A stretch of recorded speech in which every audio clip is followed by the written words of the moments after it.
Hi, I'm Troy from Studio 33 Guitar. Thanks for watching. Today's lesson is going to be on Adele's brand new song called Hello. This is a great song, really simple to play. There's 4 main chords and then there's 1 bar chord, but I'm going to show you a substitution chord that you can use in place of that bar chord if the bar chords are a little bit tricky for you. In order to play this song in the original key of the recording, you will need to have a capo on your guitar. So you can put your capo on the 1st fret. If you don't have a capo or you're not interested in playing along with the song, you just want to play the song on your own, you can play these same chord shapes without the capo. We'll just move everything down 1 fret.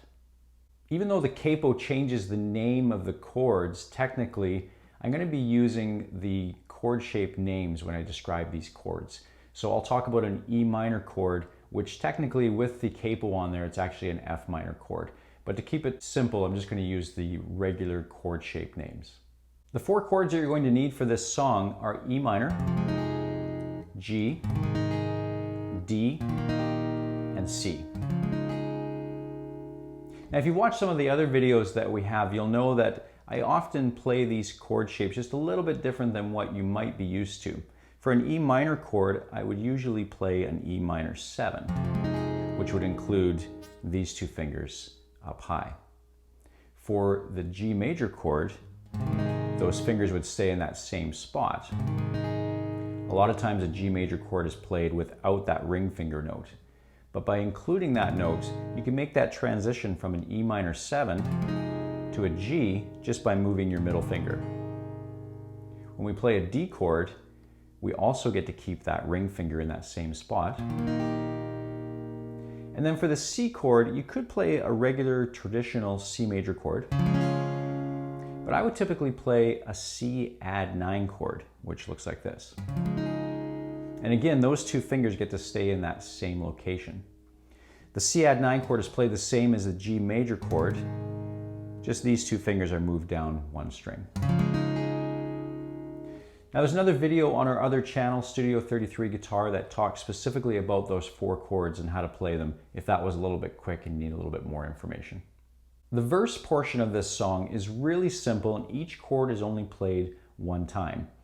The sequence of the chords is the order that I just described: E minor, G, D, and C. Now the timing of these chord changes is something that you need to be aware of. As you might know from some of the other videos that we've done, we usually show how to count music by counting in 4s. So each bar of music would be a count of 4. 1, 2, 3, 4. 1, 2, 3, 4. Now sometimes it's easier to count 8th notes, which would be 1 and 2 and 3 and 4 and. And that's the case with this song. If you count 8th notes, it's going to be easier for you to hear where the chord changes are. Throughout this song, the 1st chord comes in on 1, but the 2nd chord comes in on the and after 2. So that would sound like this: 1 and 2 and 3 and 4 and. Try that again. 1 and 2 and 3 and 4 and. And the same thing happens with the next 2 chords. D major, 1 and 2 and 3 and 4 and. So all 4 of those chords together. 1 and 2 and 3 and 4 and 1 and 2 and 3 and 4 and 1 and 2 and 3 and 4 and 1 and 2 and 3 and 4 and. So those are the chords for the verse, and that takes us to the pre-chorus. The pre-chorus section of the song uses E minor, D, B minor, C. The count of these chord changes is the same as the verse. So that E minor is 1 and 2, the D comes in on the and. So 1 and 2 and 3 and 4 and. Then our B minor, 1 and 2 and 3 and 4 and. So let's have a look at that B minor chord and I'll show you a substitution that you can play that might be a little bit easier. A traditional B minor bar chord would look like this. Now again, if you need some more information on bar chords, check out our other channel, Studio 33 Guitar. There's a video there on how to play bar chords and how to make them a little bit easier to play. But let's look at another chord that you could play that's still a B minor, but just a little bit of a different fingering that might be a little bit easier for you. If you start with a G major chord, like that, you might be familiar with what's called a G over B chord. And that's simply taking your middle finger off of that G and having that B note as your lowest note. Now usually what I do is I'll use that index finger just to push up against that E string, just to keep it muted so it doesn't come out. And that would be a G over B chord. Now you could actually just use that chord and that would give you a similar sound. Let me play that for you, you can hear what it sounds like.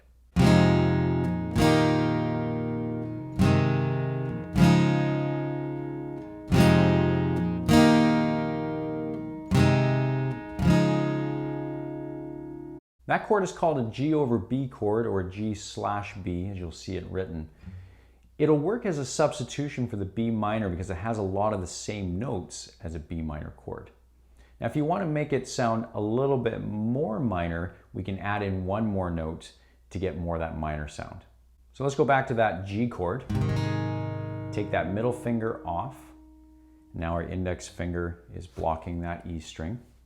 Now our middle finger can go down right here. Now that's the second fret on the G string. So then you end up with this sound, which actually would be like a B minor 7 chord.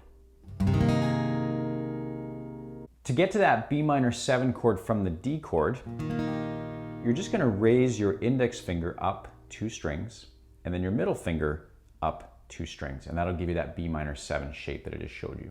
Now you don't really want that high E string to ring out, so again your index finger can just lay across that string to keep it from ringing. And when you strum that chord, you can try to just focus on those lower strings and not hit that higher one. So this is what that chord would sound like with that pre-chorus. 1 and 2 and 3 and 4 and 1 and 2 and 3 and 4 and.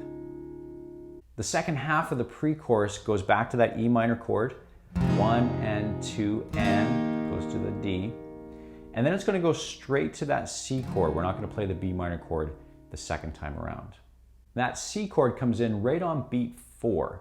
So the timing of that would be like this: 1 and 2 and 3 and 4.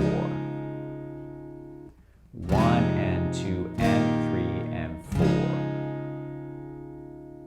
So the entire pre-chorus would sound like this: 1 and 2 and 3 and 4 and 1 and 2 and 3 and 4 and 1 and 2 and 3 and 4. And that leads us to the chorus section of the song. Now this is played with the same timing as the verse. Every second chord is coming in on the and after 2.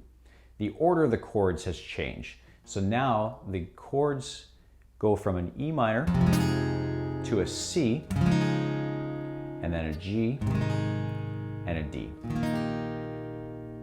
And it plays through that sequence for the entire chorus. So that would sound like this: 1 and 2 and 3 and 4 and 1 and 2 and 3 and 4 and 1 and 2 and 3 and 4 and 1 and 2 and 3 and 4 and. On the original of this song, the chords are done on the piano, and each chord is only hit one time like we were doing it there. 1 and 2 and 3 and 4 and 1 and 2 and 3 and 4 and. But there's a lot of other instruments that are in the mix when the chorus comes to give that big full sound. So if you're playing this song on your own and you're wanting to make that chorus sound a little bit bigger, you'll need to change the strumming pattern up to make it a little bit more full. One idea would be to play all downstrokes playing every 8th note. So you'd be counting 1 and 2 and 3 and 4 and.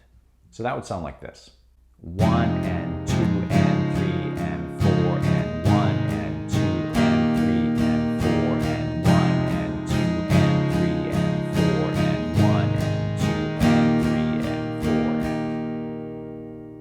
and. If you want to make that strum just a little bit more interesting, we can add in an upstroke at the end of 4. So we would have 1 and 2 and 3 and 4 and a. So that and a is actually 16th notes, but that would be a down up. So that would sound like this.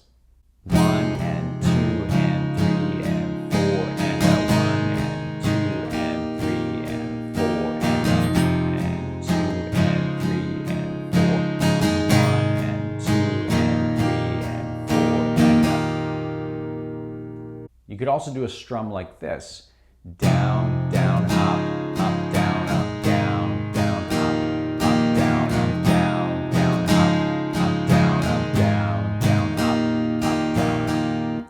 In order to keep the timing straight with that, you're going to do those chord changes on the upstrokes. So that's down, down, up, down, up, down, down, up, down, up. And that's the entire song. I hope that you found this video useful. If you did, then please let us know by clicking the like button, leaving a comment below, and subscribing to our channel. Make sure you check us out on social media, on Facebook, Instagram, Twitter, Pinterest, and on our website, studio33guitar.com. Until next time, thanks for watching.